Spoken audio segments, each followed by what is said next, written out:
हमारे हिंदू सनातन धर्म वालों ने गंगा जी को, जितनी भी सारी नदियां हैं, इनको माँ का दर्जा दिया गया। जैसे पृथ्वी जी को माँ का दर्जा दिया गया, और हमारी माँ जगत जननी माँ तो है ही, भारत माता माँ का दर्जा दिया।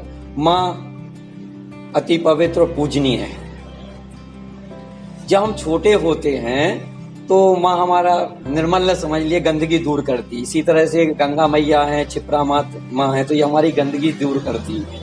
पर जब हम बड़े हो जाते हैं तो स्वयं हमें अपनी गंदगी दूर करना पड़ता है। मतलब हमें जाग जाते, बड़े होने का तात्पर्य कि हम बड़े हो गए, जाग गए। तो इसी तरह से पहले तो हमें अपनी समाज को जगाना पड़ेगा, क्योंकि अगर नदियों को सहेजना है, नदियों को जीवन दान देना है, तो पहले समाज जागरूक हो। जब तक समाज जागरूक नहीं होगी तब तक उनको पुनः जीवन नहीं दे सकते। पहले क्या था, जल के स्रोत ज्यादा थे भाई। जब ज्यादा जल था, अतिवृष्टि थी, जल के स्रोत बड़े हुए थे, तो वो निर्मल, और इतने लोग साधन नहीं थे। सबसे बड़ी समस्या आई हुई थी पहले कि आने जाने में, तीर्थ करने में पहले पीढ़ियां गुजर जाती थी, क्योंकि आने जाने का साधन नहीं था। पैदल यात्रा होती थी तो लोग बाग भी कम आते थे।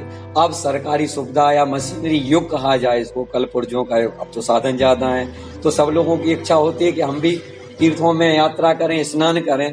तो अधिक संख्या में लोग आते हैं, अच्छा है, आना चाहिए, क्योंकि तीर्थ करने से पाप हमारे कटते हैं, पुण्य लाभ मिलता है। पर हम आते तो तीर्थ करने के लिए, अगर हम अपना निर्मल छोड़ जाएंगे तो हम लोगों की नजर में साधु साई, तो वो पाप आप ले गए। पाप यहाँ आपका पाप धुला नहीं है, जो पुण्य लेने आए थे वो पुण्य भी आपको नहीं मिला है। क्यों? आपने माँ को गंदा कर दिया है, तो आपको पुण्य कहाँ से मिलेगा?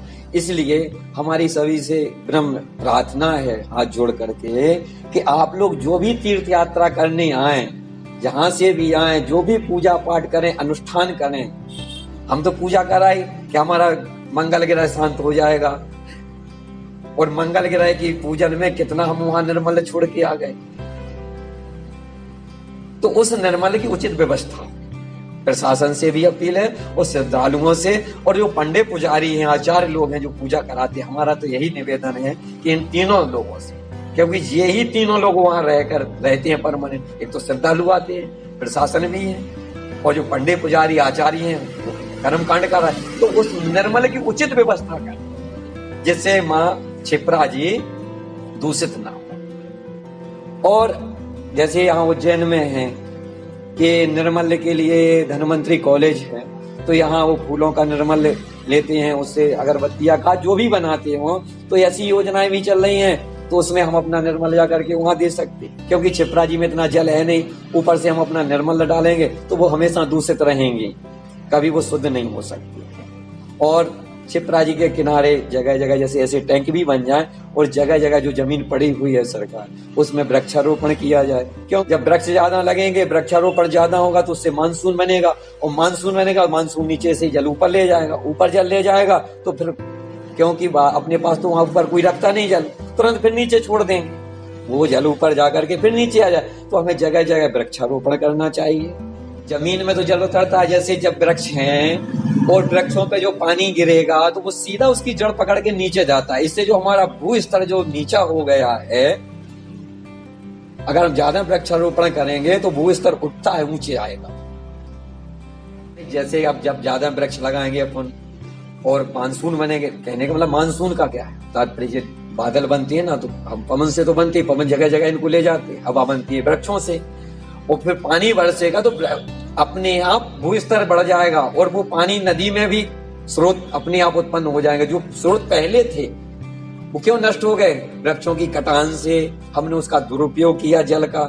इसलिए हमें जल की एक एक बूंद को सहेजना है, क्योंकि जल ही जीवन है। जल नहीं है, दो चीजें, जैसे मनुष्य को भोजन नहीं मिले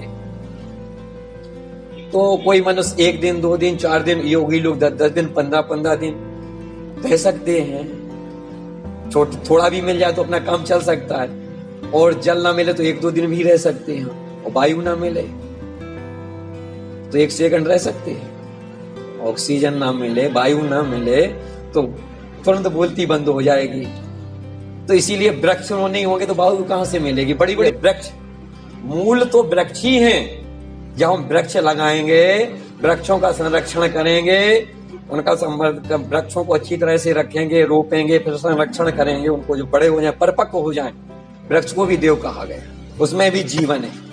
अपनी हिंदू धर्म, सनातन धर्म में, क्योंकि अपनी हिंदू धर्म सिया राम में सब जग जानी, कर्म प्राम जोड़, जड़ चेतन में राममय, सबई राममय जाने। जड़ चेतन मतलब जड़ तो वृक्ष, पहाड़, नदी, सब जड़ में आ गए, अपन चेतन में है। तो इनमें भी भगवान का स्वरूप मानते हैं। क्यों मुनियों ने, संतों ने क्यों बताया गया है कि इनमें भगवान है? इसलिए कि जब हम उनको भगवान का स्वरूप मानेंगे तो अहित नहीं कहते। हम लोगों में परंपरा है कि तुलसी उतारने जाते हैं भगवान को अर्पण करने, या बेलपत्र उतारते हैं तो पहले जाते हैं, हाथ जोड़ते हैं, हे वृक्ष देवता, हमें आपकी कुछ पत्तियां भगवान को अर्पण करने के लिए चाहिए, देने की कृपा करें। इसके लिए मंत्र हैं। अगर हम मंत्र नहीं जानते हैं, जैसे चलो मंत्र नहीं जानते तो हम हाथ जोड़ के प्रार्थना तो कर सकते हैं, क्योंकि भगवान तो सभी वाणी को जानते हैं, चाहे हिंदी हो, संस्कृत हो, इंग्लिश हो, सब जानते हैं वो। तो पहले मांगते थे। नदियों को भी पूजनीय माना, जल को भी देवता कहते, वरुण देवता, जल के देवता वरुण है ना, तो उनका भी पूजन किया गया देव के रूप में। इसलिए किया गया कि आयत उसका दुरुपयोग ना करें, सभी को जितना जरूरत है उतना इस्तेमाल करें। और हमने अति सर्वत वर्जते, हम जिस चीज का ज्यादा उपयोग करेंगे तो वो नष्ट होगी, मनुष्य स्वार्थी हो गया। इसलिए पहले हमें अपना स्वार्थ त्याग करके और विश्व की चिंता करना पड़ेगी, समाज की चिंता करना पड़ेगी, अपना स्वार्थ त्याग करेंगे। समाज जागरूक हो तो हम अपनी क्षिप्रा जी को बचा सकते हैं। जय सिया राम।